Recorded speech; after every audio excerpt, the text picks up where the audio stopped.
Welcome to another episode of Embrace Your Outdoor Space. In today's episode, we are going to be looking at mowing, or we were going to be looking at mowing until, bosh! Gift from the heavens. British summertime in full flourish here. And anyone who lives in mainland Europe and wonders why the Brits have such a obsession with the weather, that's because you look forward to it all year long. You look forward to that 6 weeks in summertime, and then that's what you get.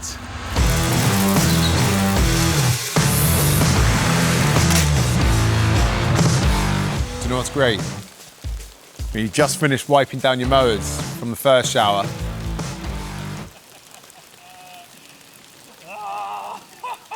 This is certainly not optimum mowing conditions. If you have got heavy rain, if you've had heavy rain, don't mow in the rain. It's no fun. Don't try and make a mowing video in the rain because it's equally as unfun, but there is a serious point I can make whilst it's absolutely throwing it down. And the only reason I'm doing this is so Paul has to stay out in the rain with me as well. But don't mow in the rain. It's no fun. It's no good for your mower. It doesn't matter what mower you've got.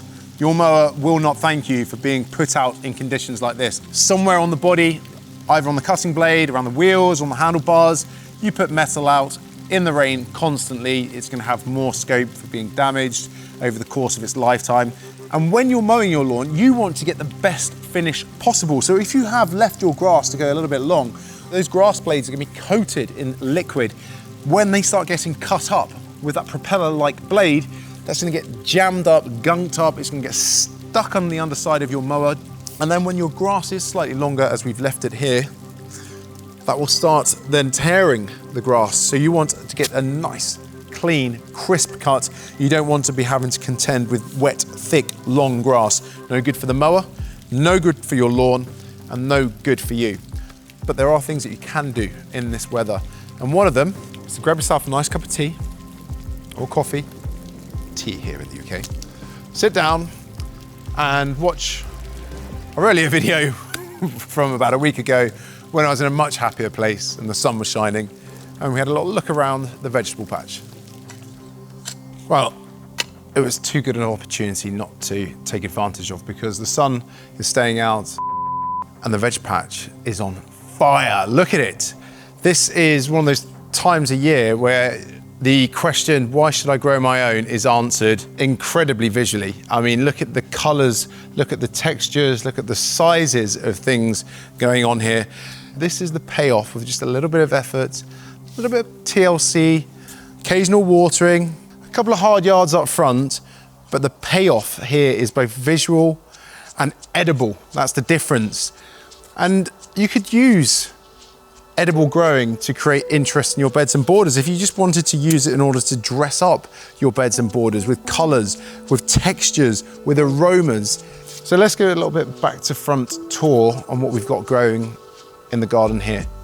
We've got a crop of lettuce growing down, a little bit of shade here, just keeps them slightly more protected, needs less watering as a result.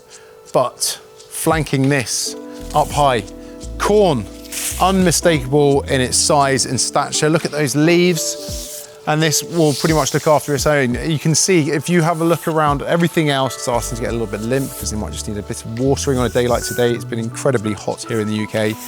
Look at the corn, still fully erect, and it doesn't really need much other than the occasional watering. Now, obviously it needs to get off to a good start, so we need to make sure that it goes into good ground. Corn likes relatively dry to free draining soil, but it has to have a lot of nutrients in there because they're quite hungry. And you can see why they're hungry, because they're growing up high, tall, and they're going to put out those big edible ears of golden yellow corn. First time we've grown it, so I'm looking forward to seeing what the payoff is on this. You know, we were talking about onions earlier on in the year, and those onions were little sets. No, it is almost game, set, and match here. I mean, look at the size of those now. And again, pretty much looked after themselves. I need to get in there and do a little bit of tickling over. It's not going to damage the plant, but it is going to steal a little bit of nutrient from the top of the soil. But you can see how, when they go to flower, how they have that lovely globe head. Recognize it? Well, alliums are members of the onion family. And that similar flower, that big globe flower, will come to the top of the onions here as well. Won't be taking those out of the ground just yet. They'll be coming out later on in the year. Remember, we planted our carrots in amongst the onions to make sure they're protected from carrot fly, because the smell of the onion is a good way to put them off. So they're hiding in plain sight there. Just behind here, our rocket, not looking so rocket powered now. And a few of the leaves here, so you can see there's insect damage on there. That's why constant picking and grazing and looting your stock is worth doing before something else gets their teeth into it. Now over to the beetroot.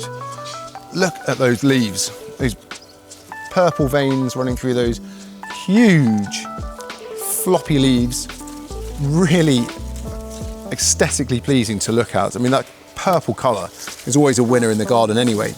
Rich in antioxidants, very low in calories as well. Good for you, all round, and good for the garden. But something beat us to the beetroots last year, and that was mice. They burrowed in. Very obviously have discerning palate, mice, because they only went for the really fleshy, tasty, sweet part of the beetroot on the outside and left all the cores. So I had to marshal these and change position this year. But they're looking great, and they look even better on the plate. Now, in reverse order, peas. These guys are latter yield. We've got some second earlies here, and then we've just missed these guys. You can see the contrast in both the height and also the colour of the leaf as well, but it's still putting out some food. Let's see if I can find some, because my children are the ones to watch, because they can spot them a mile off, and they call this the sweet shop. This. Ready? And it might just look like a little shell and a handful of peas, but I promise you, unless you've done this, and Paul did it for the first time a minute ago, the taste, how would I describe that?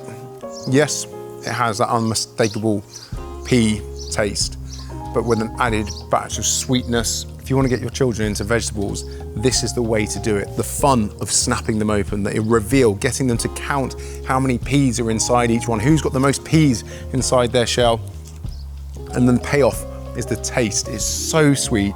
It's so fresh, it's delicious. It's one of those what you want to keep going back time and time again, and that's probably the reason why we haven't got any left. You can see why I call this a showstopper. This is purple cabbage, red cabbage.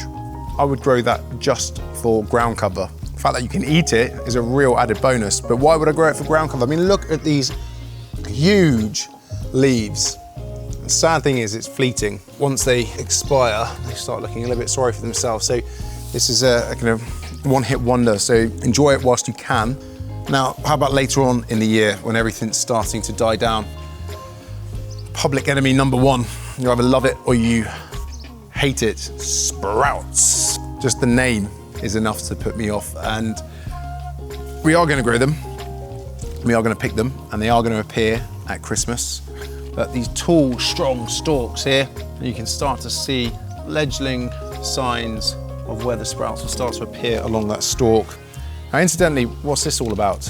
Well, this is a really cheap and effective deterrent for something, but if you want to find out exactly what it's all about, you have to keep your eye open for the next video, which is where we're going to show you how to beat those beetles and deter those pesky pests. And this is a very cost-effective way of doing it, but you have to look at the next video to find out all about that. Asparagus beds tend to expire over the course of best part of 5 to 10 years. You can replenish them routinely if you want, but it's good to let your asparagus go, and then next year you'll get a much better crop.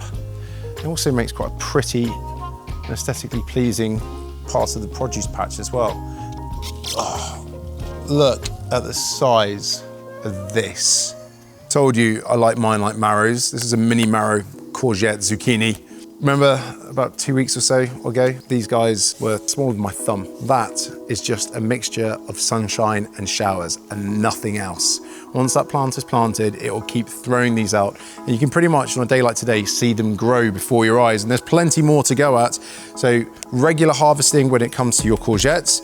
And again, this is another plant where I think it has everything going for it. I mean, look at the leaf. First of all, it's almost like a fascia, almost a Jurassic-esque. Is that a word? Look, you can hear it. Almost it feels like you're touching one side of Velcro when you put your fingers on it. So again, something with real tactile properties. You have that wonderful golden flower as well. And remember, don't pick those flowers unless you're putting them in the salad. The only downside about this is it loves to spread. It needs some space and it needs a lot of that stuff as well, sunlight. And just next to that, very, very similar again in appearance, but what is it? Is it a courgette? No, this is pumpkin. So this is going to really come to life. And we have grown this with the sole reason not to eat, although we can eat them. These will be used at Christmas. We get loads of recipes for those. Pumpkin pie, again, if you thought the courgette likes to spread, I mean, look how much space this guy's dominating. Huge leaves, long, tentacular vines. Tentacular? Tenticulous. Tenticulous. You're just making words up now. You're ridiculous with your tenticulous. The vines like to spread. A top tip, this is if you are growing your pumpkins and you're growing them big for Halloween, don't do what I did. My son was 3, maybe 4, and scarred for life. He grew the biggest pumpkin I've ever seen. Picked it because it was getting too big. It was sitting on top of its vine. Left it out, it rained, and then insert photo, pool. And that's what happened when I tried to pick it up. The whole thing imploded all over me in my Sunday best. So if you are going to pick them and take them inside, put them in somewhere warm and dry, spare room, garage or shed will be absolutely fine, but don't let them get caught in the rain because your kids may have nightmares at Halloween and for all the wrong reasons. And last but not least, these things. I'm always amazed. I mean, if you have a look at all this, just indulge me for 2 minutes. Everything here started from a seed, a tiny little seed, and this is the yield. If you've ever wanted to grow your own, if you've just thought there's too much science to it, have a go. It is well worth doing because you may surprise yourself. There's plenty of forums out there if you get stuck. You can always chuck out a message on Facebook, on the socials. Pretty much guarantee you there's always somebody around who's willing to give you some advice and some help, but you really should give it a bash because the benefit, the joy of seeing things, if you've got kids as well, for them to know the provenance of their food, how food is grown, how it starts, what it tastes like raw, and the sight of this, so many benefits of doing this, and also maintaining it as well. Off the back of a busy, stressful week, if you've been sat hunched in front of your laptop, what better way to spend a nice summer's evening at your own pace, in and amongst something that you can pick and eat, and that is the fruits of your labor. Again, constant grazing, constant picking, but also constant watering, especially in weather like this. Make sure everything in your produce patch is kept well watered, well fed with organic material if you can, or some organic feed. Seaweed-based feeds are great. Seaweed extract is fantastic. And then go at your own pace. Enjoy it. Take your time. Most importantly, take advantage of all of that hard work by grabbing a handful, getting it on the plate. When it comes to courgettes, cut up really thin, bit of oil, hot pan, bit of paprika. If you've enjoyed this video and they look pretty, but they'll do some pretty unsavory things to my vegetable patch.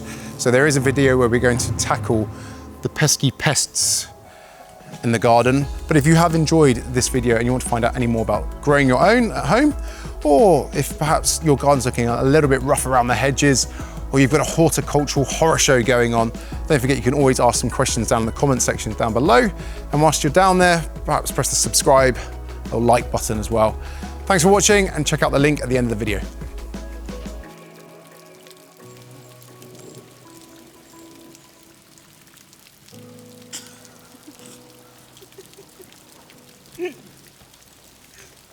Well, it can't be sunshine every day, can it? On a serious note, I hope you enjoyed today's episode. We are going to do another video on mowing your lawn, packed full of tips, one of which, did I mention, is not to mow in the rain. But we'll end on a high note because plenty more videos coming our way throughout the course of the summer, as long as the weather bucks its ideas up. And we've got some contingencies to fall back on because this weather will be doing something wonderful to our gardens, and that's giving it a good, thorough drink. And with all of that moisture going into the ground, into the root system of our plants, into the root system of our lawns, everything's going to start chucking out new growth. But that can be quite daunting. So how are you going to cut your edges? How are you going to look after all of those new growing weeds in amongst those cracks and crevices? How are you going to stay on top of the aesthetics of your garden? Well, the only way to find out is to keep an eye out. Press the subscribe button down below. Don't forget, you can always shout out your questions in the comment section. And if you want any further weather updates on our current conditions here in the UK, don't forget to tune in to our future episodes.